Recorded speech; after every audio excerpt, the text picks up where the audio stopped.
da conselheira, gostaria de convocar o conselheiro substituto, o Dr. Sérgio Maciel, para compor o quórum, mas com a certeza do retorno logo mais da conselheira Rosa. E eu gostaria de pedir aqui licença a Vossas Excelências, para que eu relate antes que eu tenho um médico marcado aqui, um otorrino, então eu passaria a presidência em seguida. Mas, ainda na hora do expediente, concedo a palavra a Vossas Excelências. Não havendo quem dela queira fazer uso, passamos à ordem do dia, e eu peço vênia para que faça logo o relate aqui, que eu trago apenas... Eu gostaria de solicitar a retirada de pauta do processo TC 11013 de 2017, que há uma inconsistência aqui na aplicação de uma sanção, então eu estou retirando de pauta. Bom, com a chegada já da conselheira Rosa, nós estamos com o quórum então completo.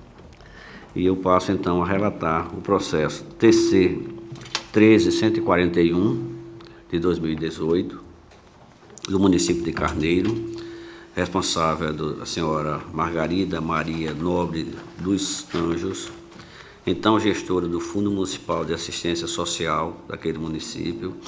A aplicação da sanção é pelo não envio da terceira remessa de SICAP de 2014. A gestora, apesar de regularmente notificada, não exerceu seu direito do contraditório. No processo TC de número 16501, 2018, também no município de Carneiro, responsável seu Marco Davi Quintela Machado, então gestor do Fundo Municipal de Saúde daquela municipalidade, o sancionamento pelo não envio da quinta remessa de SICAP, também em 2014, o mesmo reflexo do anterior, apesar de regularmente notificado, não exerceu o seu direito do contraditório. Portanto, nós estamos aplicando a multa no seu patamar mínimo de CENPFAL aos responsáveis pela remessa dos autos ao FUNCONTAS para ciência e cumprimento da deliberação, e caso não haja pagamento no prazo fixado, comunicar à Procuradoria-Geral, como naturalmente de praxe em todos os processos tramitados nesta Corte. Assim como voto, passo a palavra ao Ministério Público. Senhor presidente, senhoras conselheiras, senhor conselheiro, o Ministério Público, nesses processos, não se manifestou, tendo em vista que, embora notificado, os gestores não apresentaram defesa. Sendo assim, opinamos pela aplicação da multa nos termos do voto proposto pelo relator. Em discussão? Encerro a discussão, coloco em votação. Os conselheiros e conselheiras que acompanham esse relator permaneçam como estão. Aprovados. Eu não tenho mais processo para votação. Eu vou pedir à eminente conselheira, a doutora Rosa, que venha me substituir na presidência, e continua então a convocação do conselheiro substituto, doutor Sérgio, para a composição do quórum. E eu peço a licença, porque eu estou realmente com um médico otorrino marcado agora, e está chegando a nossa licença e passa a presidência. Final. É o 1341. Obrigado, conselheiro.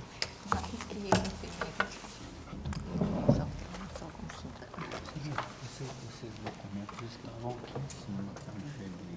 Por causa disso, não? Certo, não é? Eu acho que o Estado deixou.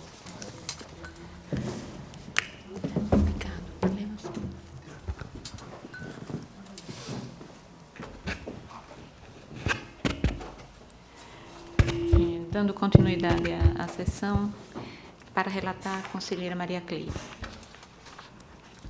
Senhora presidente, senhor conselheiro substituto, senhor membro do Ministério Público, Dr. Rafael, que oficia nesta corte, eu tenho a relatar processos, são um total de 25, e estão todos pela prescrição intercorrente, então farei em lista, como sempre o faço.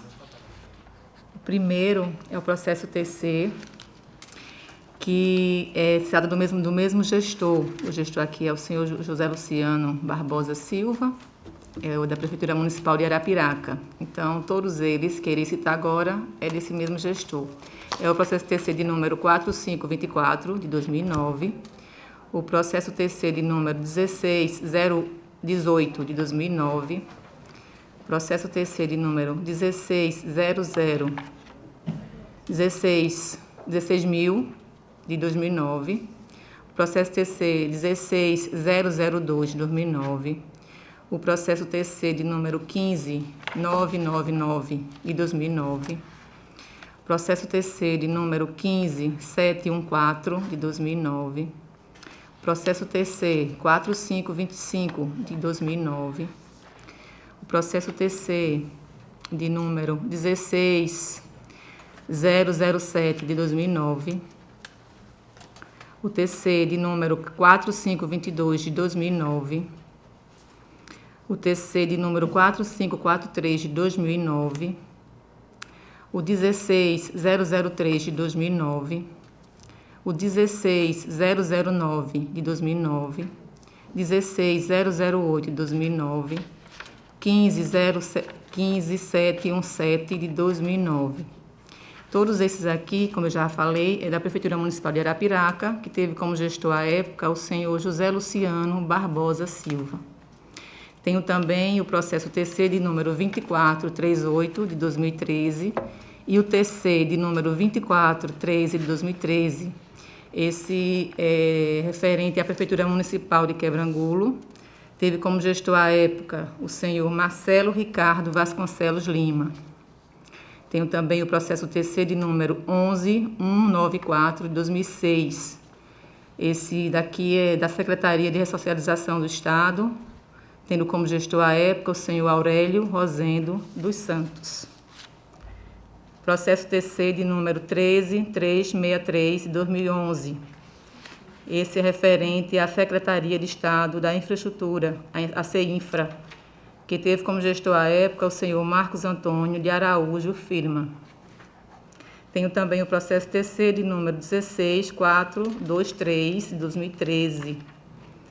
Esse é do Fundo Municipal de Assistência Social de Palmeira dos Índios, que teve como gestora à época a senhora Analice Paurílio Camelo. Tenho também o processo TC de número 12343, de 2006. Esse é referente à Prefeitura Municipal de Rio Largo, que teve como gestora à época a senhora Vânia Oiticica Pinto Guedes de Paiva. Também o processo TC de número 12352, de 2014. Esse é referente ao Fundo Municipal de Educação de São Brás, que teve como gestor à época o senhor Tony Ricardo Oliveira Costa.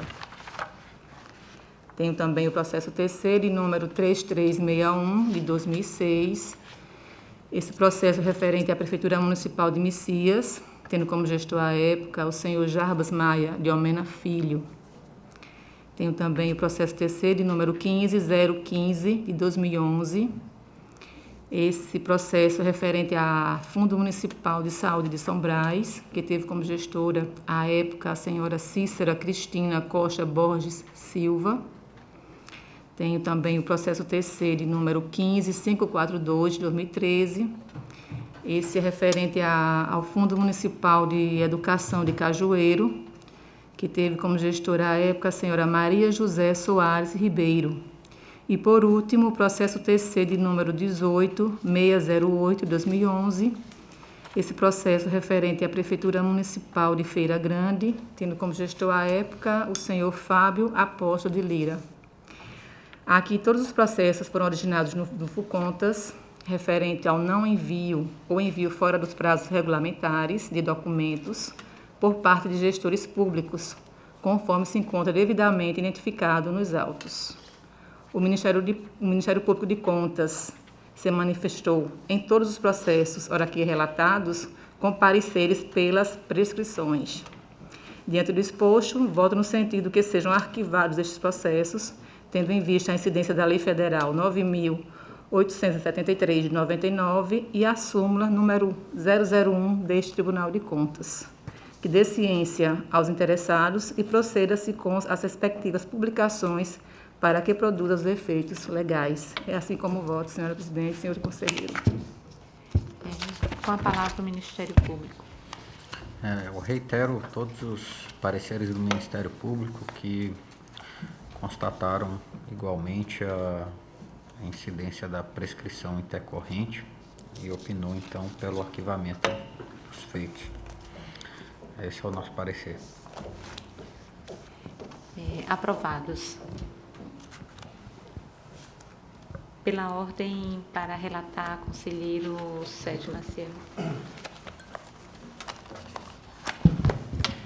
Senhora presidente, senhora conselheira, senhor procurador do Ministério Público de Contas, tenho a relatar inicialmente aqui 6 processos que tratam de aplicação de multa em razão de descumprimento da resolução normativa número 002/2010 desta Corte de Contas, que trata das remessas de dados e informações por meio do SICAP, que é o nosso sistema de auditoria pública. O primeiro deles é o processo TC número 12032/2018, tendo como responsável a senhora Maria Júlia da Silva Alves e a unidade gestora, o Fundo Municipal de Assistência Social do município de Roteiro. Refere-se ao encaminhamento fora do prazo a essa Corte de Contas da terceira remessa do SICAP, correspondente aos meses de maio e junho do ano 2014, do Fundo Municipal de Assistência Social de Roteiro, como disse. Embora regularmente notificada, a gestora não apresentou defesa. Então, em razão disso, permanece a penalização a ela imputada, que após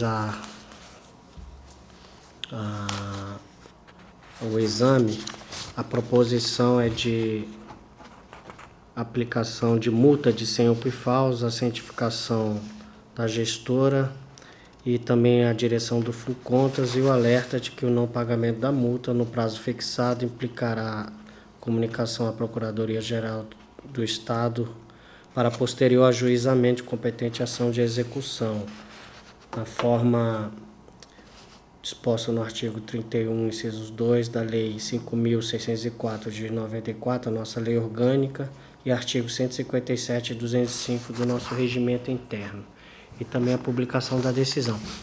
Senhora presidente, antes de submeter a apreciação, eu gostaria de dar continuidade, então, aos demais processos que tratam sempre, têm o mesmo objeto. Então, passo a relatar o processo seguinte, que é o TCAL número 16.551 de 2018.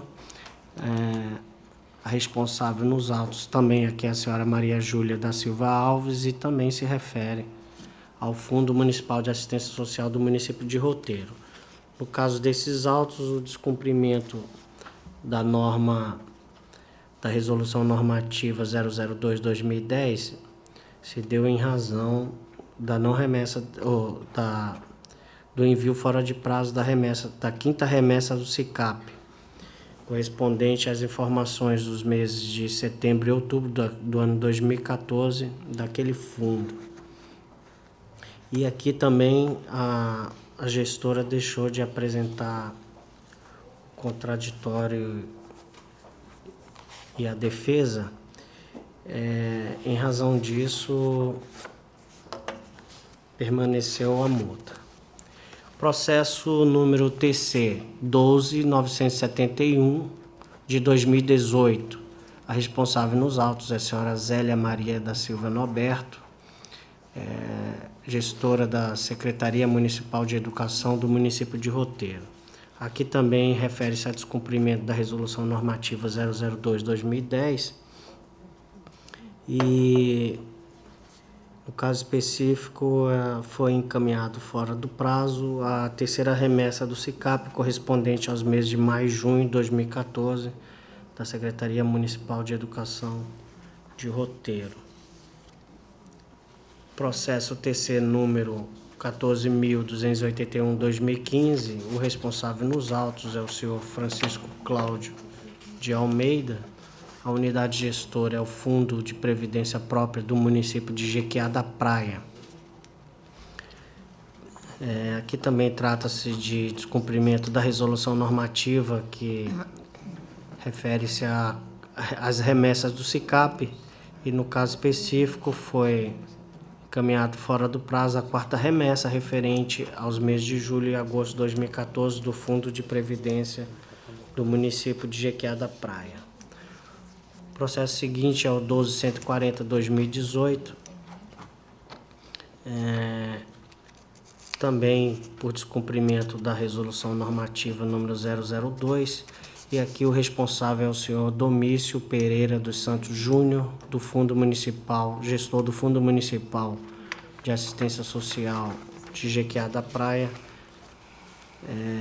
no exercício 2014, e a penalização aqui é imposta em razão do envio fora de prazo da terceira remessa do SICAP, correspondente aos meses de maio e junho do ano 2014, do Fundo Municipal de Assistência Social do município de Jequiá da Praia.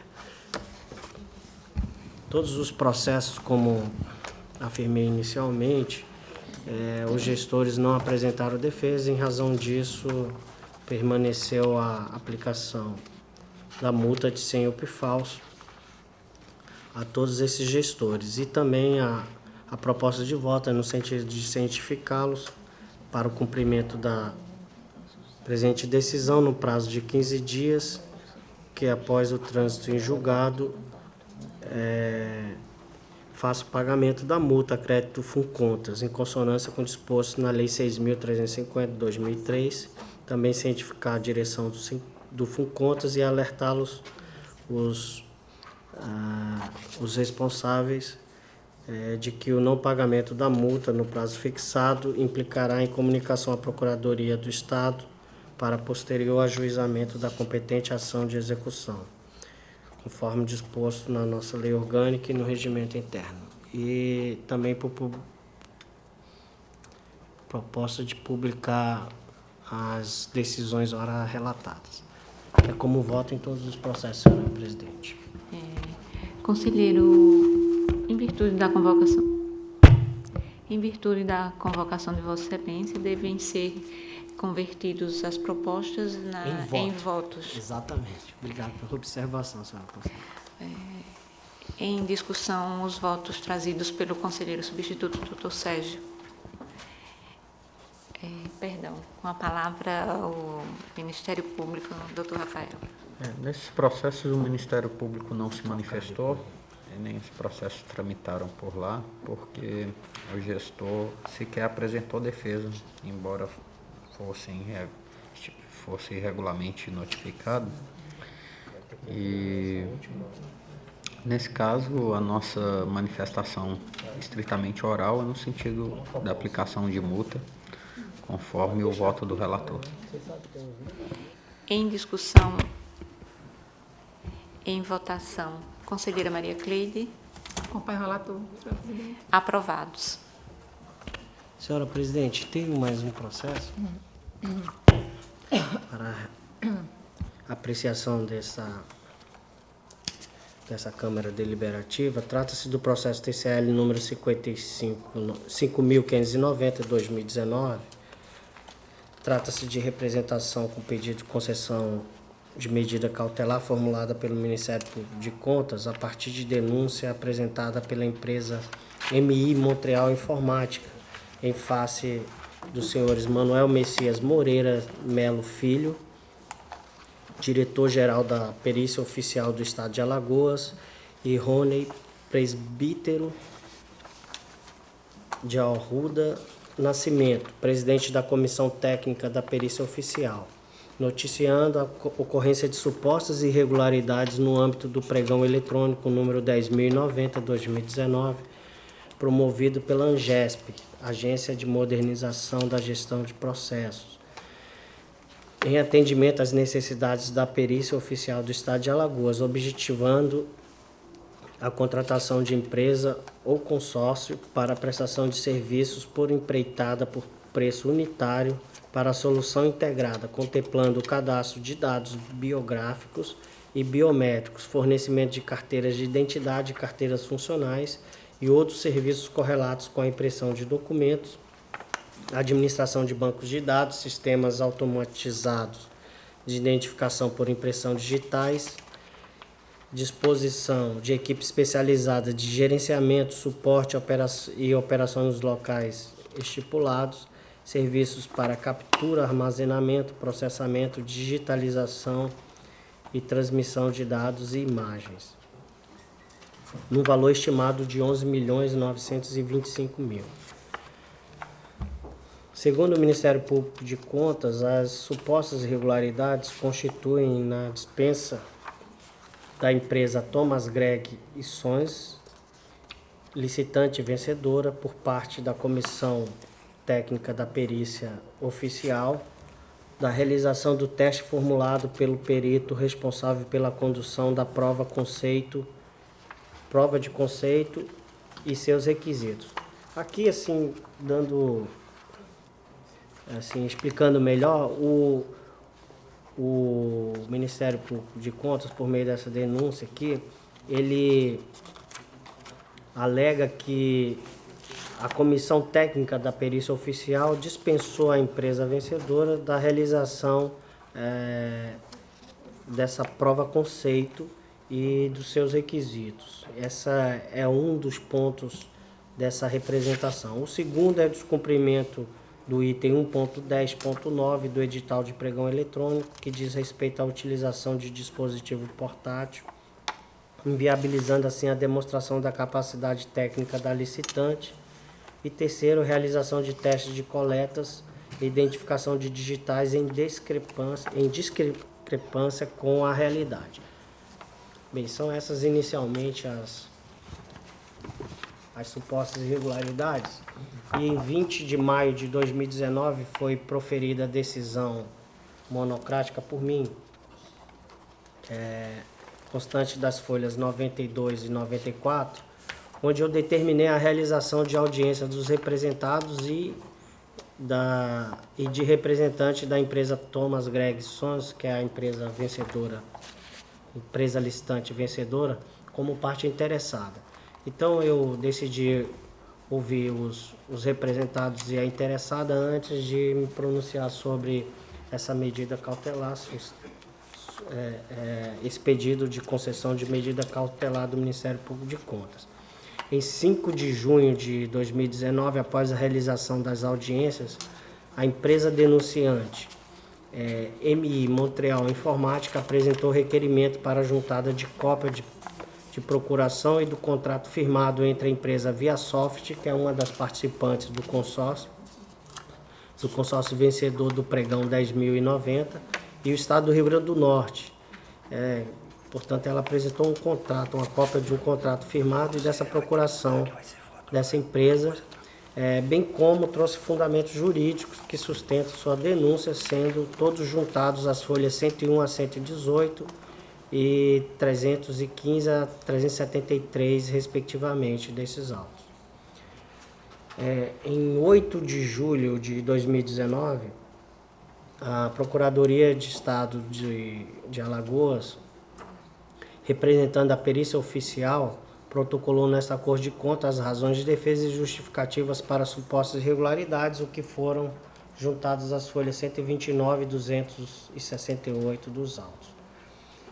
Em 12 de julho de 2019, por sua vez, a empresa Thomas Gregg Sons se manifestou nos autos, trazendo as razões de defesa para as supostas irregularidades ocorridas no pregão em tela, sendo juntadas as folhas 270 e 309.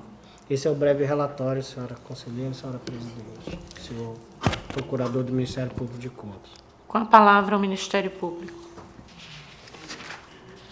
Eu reitero os termos da representação do Ministério Público, que nessa análise inicial constatou aí divergências entre a própria conceito da aferição da prestação de serviço e a apresentação de outros equipamentos que eram requisitos no edital, e na avaliação ela foi dispensado em um caso e procedido em outro caso em desconformidade com os requisitos e exigências técnicas do edital. Porém, me ocorre aqui diante do relatório do eminente relator, se os autos, é uma dúvida que me ocorreu agora, se os autos depois dessas manifestações retornaram ao Ministério Público para nova apreciação, porque consta apenas aqui comigo a peça inicial do processo, não tem nenhuma manifestação em relação a essa, também com relação à necessidade ou não de réplica. Aí surgiu essa dúvida, se há uma manifestação. Não tem mais manifestação do Ministério Público de Contas, não. Os autos não retornaram ao Ministério Público de Contas em razão de que foi o próprio Ministério Público de Contas quem propôs a representação, e nós só temos as razões de defesa, e a empresa que fez a denúncia ao Ministério Público de Contas juntou aqui alguns documentos, nós acatamos e fizemos a juntada nos autos, mas eles só reforçam aqueles pedidos iniciais ao Ministério Público de Contas. Ok, obrigado pelos esclarecimentos. Então, nossa manifestação é nesse sentido, reiterar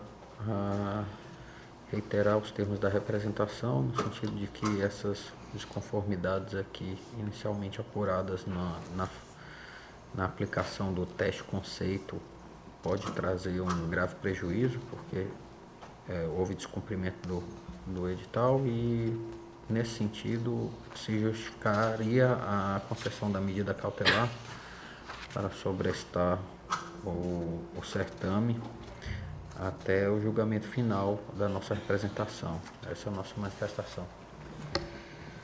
Com a palavra, conselheiro Sérgio. Senhora Presidente, o voto é um pouco longo em razão das peculiaridades do pregão eletrônico e do objeto. Então, assim, a gente fez um exame um pouco mais detalhado, mas eu aqui vou tentar abordar as partes mais importantes, talvez pule alguma coisa, mas Vossas Excelências, depois, se tiverem alguma dúvida, vou tentar aqui esclarecer, especialmente porque esses fatos aqui também estão, como eu vou relatar mais à frente, eles foram objeto também de uma ação proposta no Tribunal de Justiça, ou melhor, no Poder Judiciário aqui do Estado de Alagoas, e que já foi objeto de 2 decisões, uma concedendo a medida e uma outra suspendendo, e agora aguardando naquele poder uma decisão final sobre a ação principal,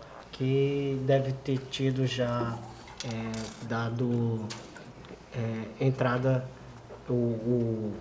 no caso, provavelmente o autor deve ter consignado ou dado entrada no Poder Judiciário com essa ação principal. Bem, eu passo a relatar, já faço uma observação aqui, que com relação à admissibilidade, preliminarmente que a parte representada suscita... Bem, antes eu passo...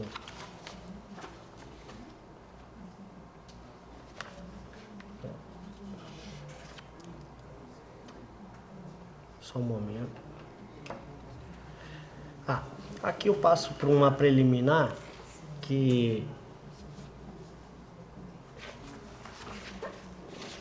Mas antes eu vou mencionar sobre a admissibilidade, no caso de apreço, o tribunal, eu faço aqui um breve resumo, que o tribunal ele é competente para examinar os autos e o representante, como o Ministério Público de Contas, todos sabemos, tem legitimidade para propor a representação. Então, ele cumpre os requisitos de admissibilidade. E aí eu passo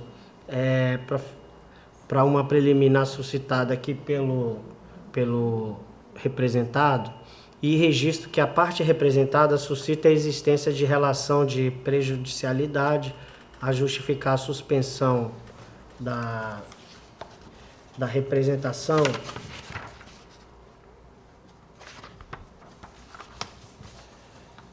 prejudicialidade a justificar a suspensão da presente representação em razão de tramitação contemporânea do processo judicial, número, aí aqui eu registro o número, é o 0711-922, 02-2019, 020001, que trata de ação cautelar de caráter antecedente, objetivando a suspensão do certame licitatório deflagrado pelo edital de pregão eletrônico número 10.090/2019, até o julgamento final da ação principal. Isso eu já havia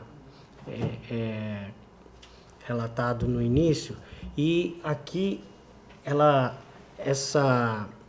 a empresa representante, ou melhor, denunciante, ela conseguiu êxito aqui nessa ação cautelar e foi concedido e o processo foi suspenso e posteriormente foi revogado pelo presidente do Tribunal de Justiça.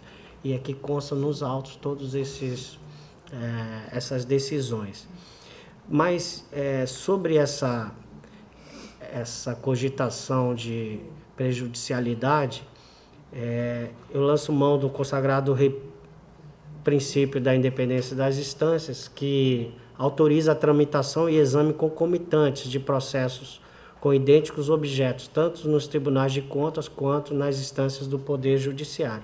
E aqui eu trago alguma jurisprudência, inclusive eu faço a reprodução do acórdão número 680/2015 do TCU, que trata da independência das instâncias e litispendência. Então, concluo que não há que se falar em prejudicialidade da representação de que tratam esses autos em face do processo judicial a que eu me referi anteriormente. E da admissibilidade, já falei, né, que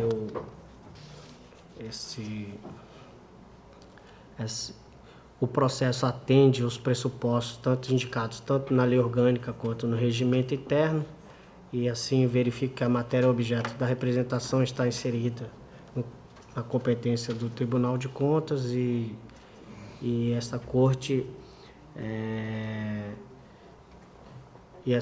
deve apreciar e prosseguir com a instrução dos autos.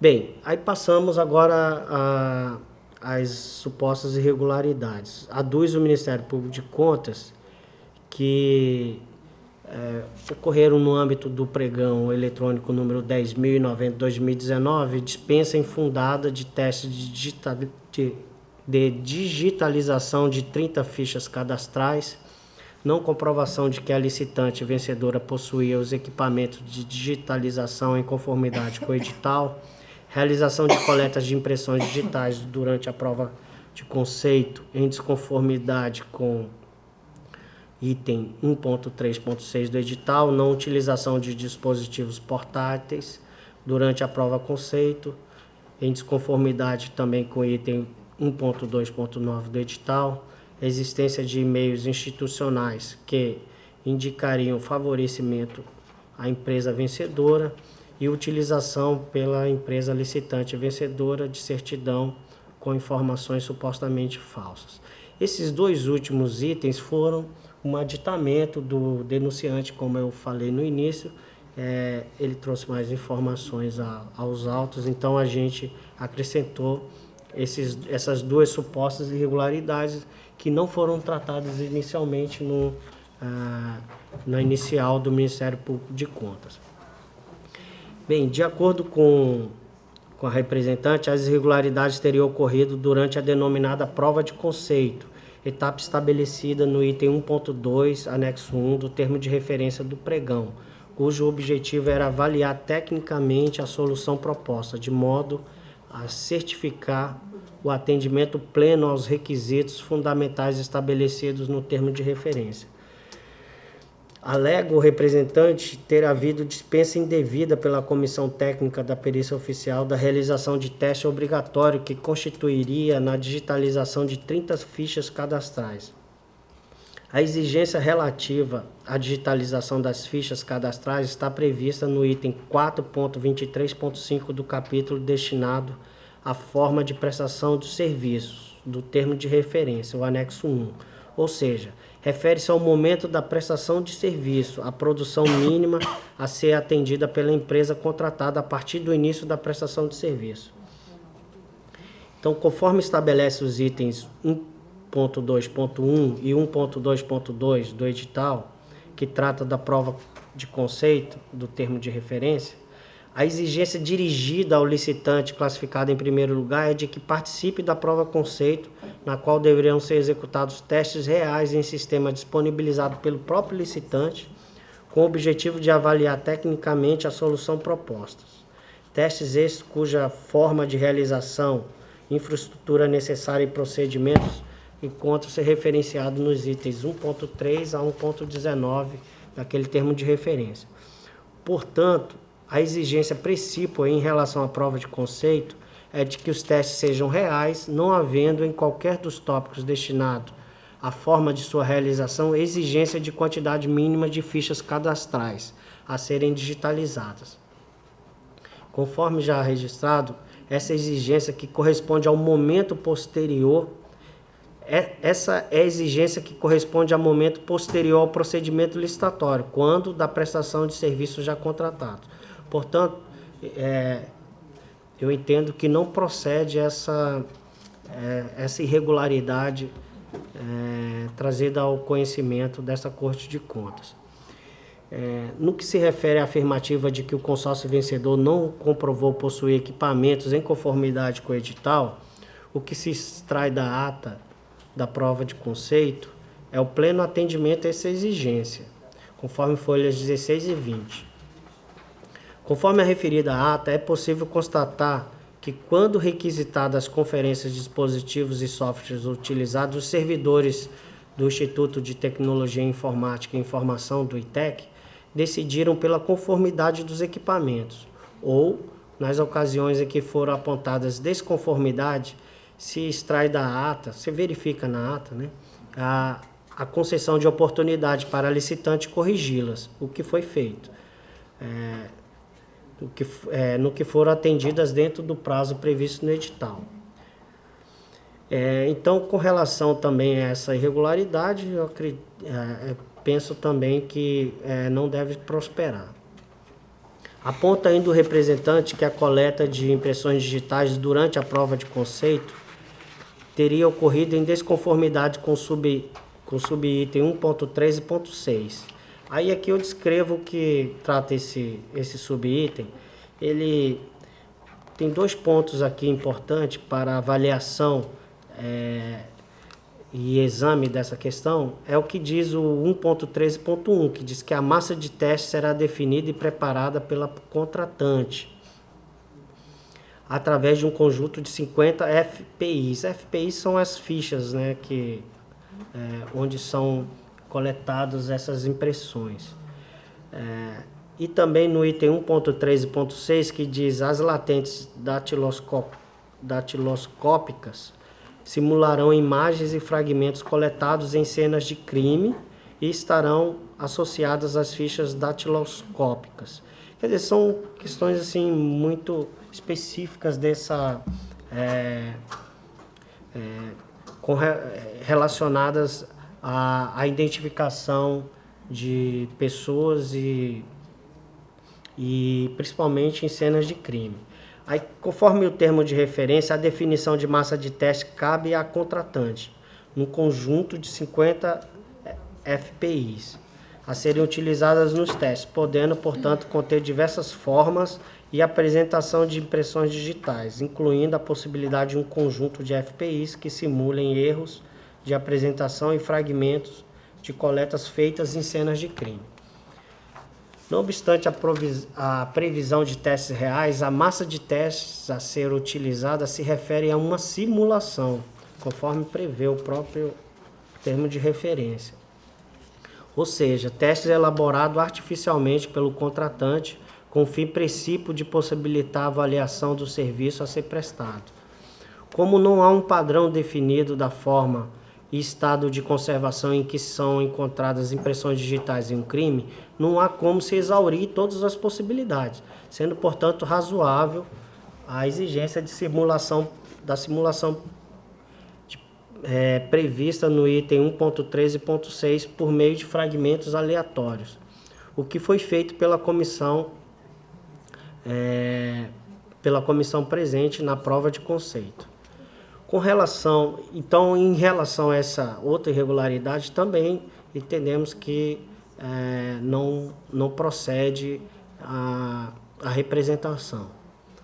Com relação aos e-mails institucionais que possivelmente indicariam favorecimento a licitante vencedor, não nos debruçaremos sobre a ilicitude na forma com que foram acessados, que foi um questionamento da representada, que ela alega que isso foi obtido de forma ilegal, ilícita, sem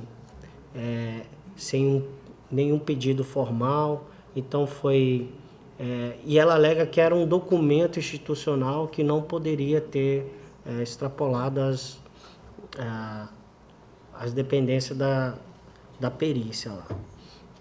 Então ela alega essa ilicitude na obtenção da prova. Aí, com relação a esses e-mails, nós não debruçaremos sobre a ilicitude na forma com que foram acessados ou nas repercussões criminais do teor das conversas. Nesse quesito, entendo, isso aqui foi um registro que fiz, entendo que o Poder Judiciário é o fórum adequado para examiná-las. Quanto ao conteúdo dos e-mails, a suscitação sobre suposta irregularidade na realização da prova conceito acaba por revelar, nesse caso, dúvidas e impressões pessoais dos interlocutores, na medida que o próprio servidor que troca a mensagem posteriormente subscreve o relatório da comissão técnica que julgou o recurso improcedente e reafirma que foram respeitadas tanto a lei quanto os princípios norteadores do pregão.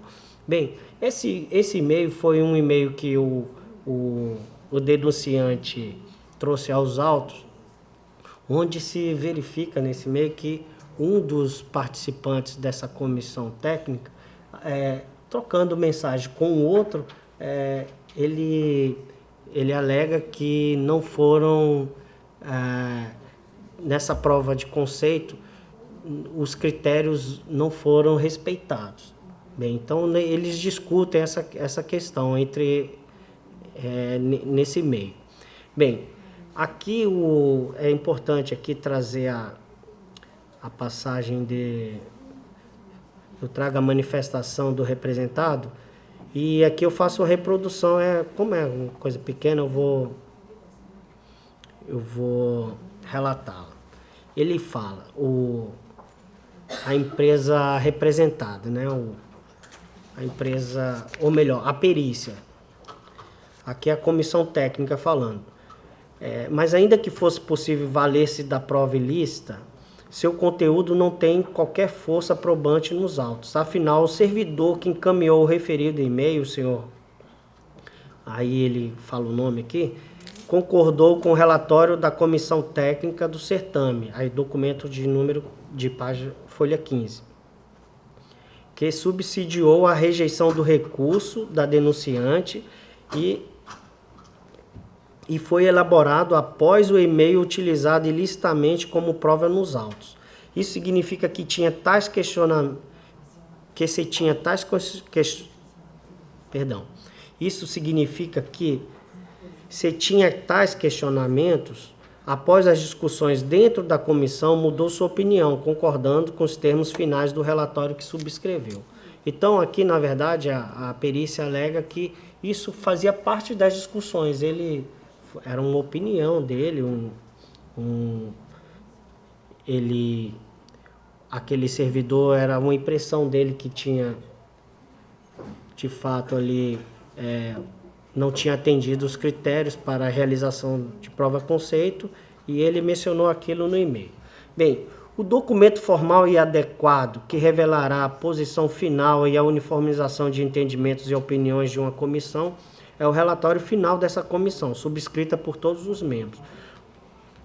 Por fim, no que se refere à utilização de certidão supostamente falsa, bem, com relação esse outro ponto, eu também entendo que restou superado em razão do próprio membro daquela comissão que tinha trocado essas mensagens. Ele subscreveu o relatório negando o recurso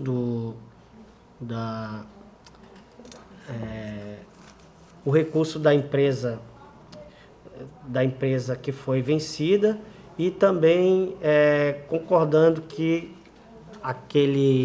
o procedimento respeitou as leis e os princípios norteadores do pregão.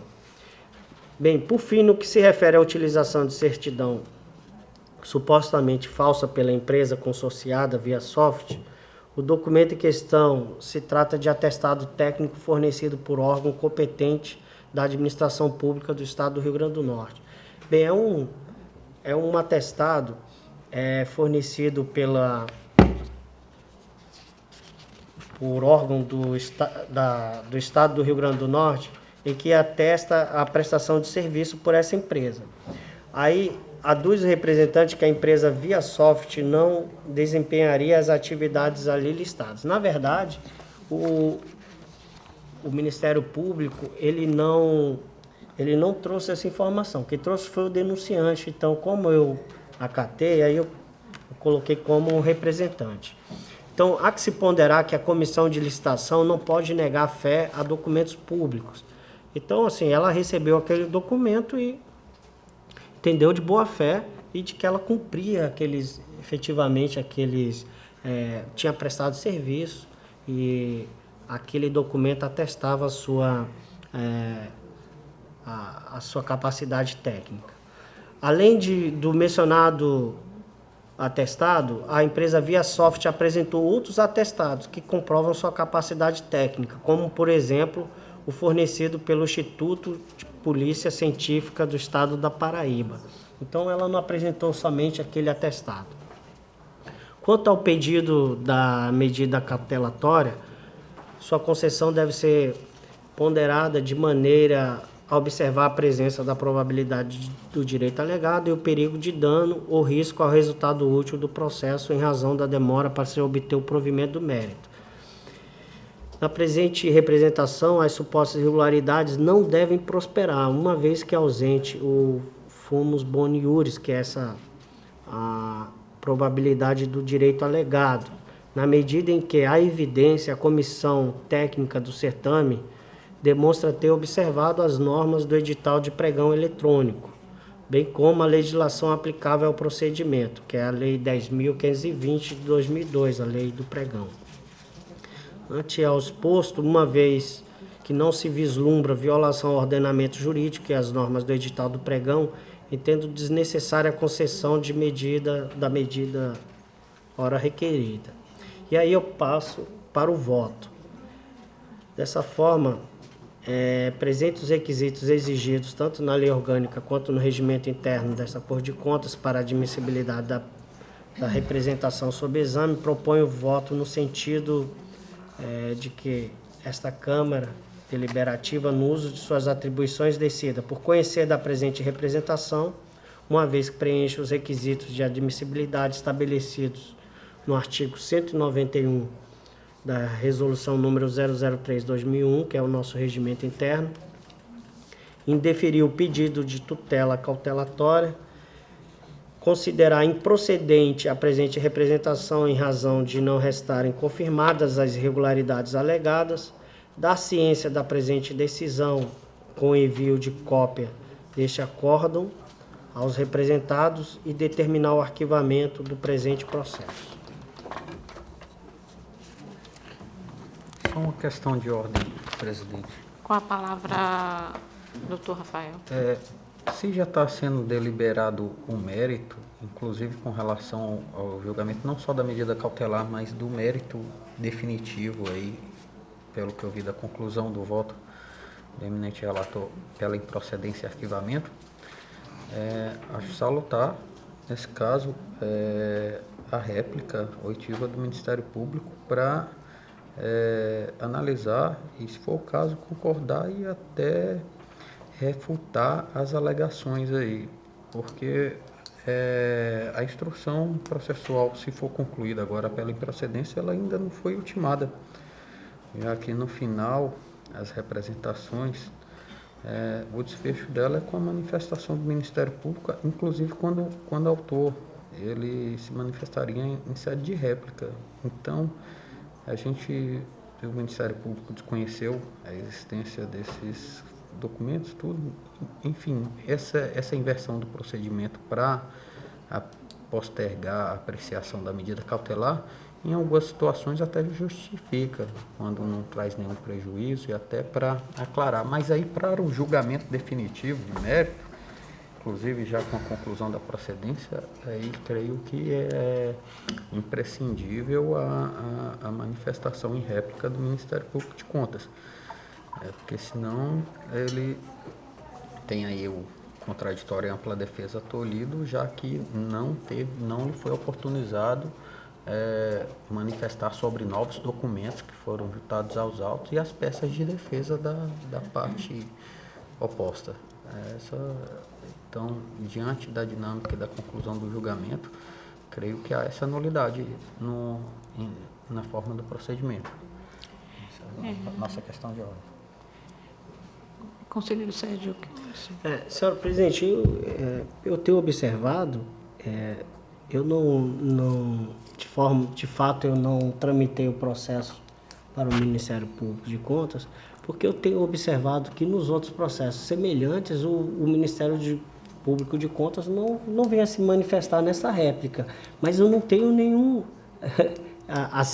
não tenho nenhuma objeção de que o processo passe para o Ministério Público de Contas. Só que é o próprio Ministério Público de Contas que ofereceu a representação. Então, assim, obviamente que o Ministério Público de Contas, muito provavelmente, ele deve manter as suas alegações, né, em razão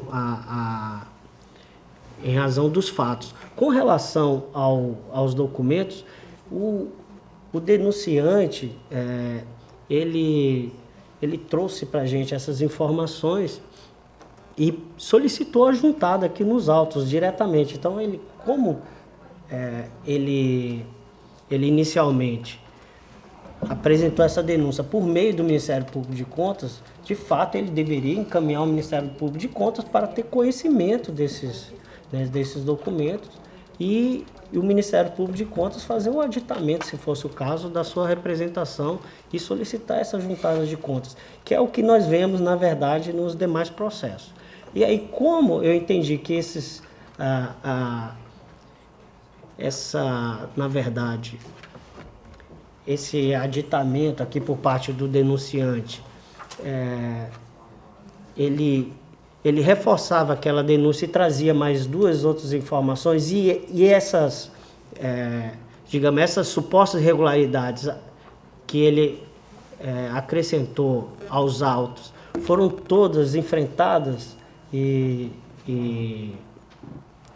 enfrentadas tanto no exame quanto aqui no voto. Eu achei desnecessário, mas eu não tenho nenhuma objeção da gente suspender esse julgamento, né, encaminhar ao Ministério Público de Contas e que, se ele entender fazer algum aditamento, e a gente apresenta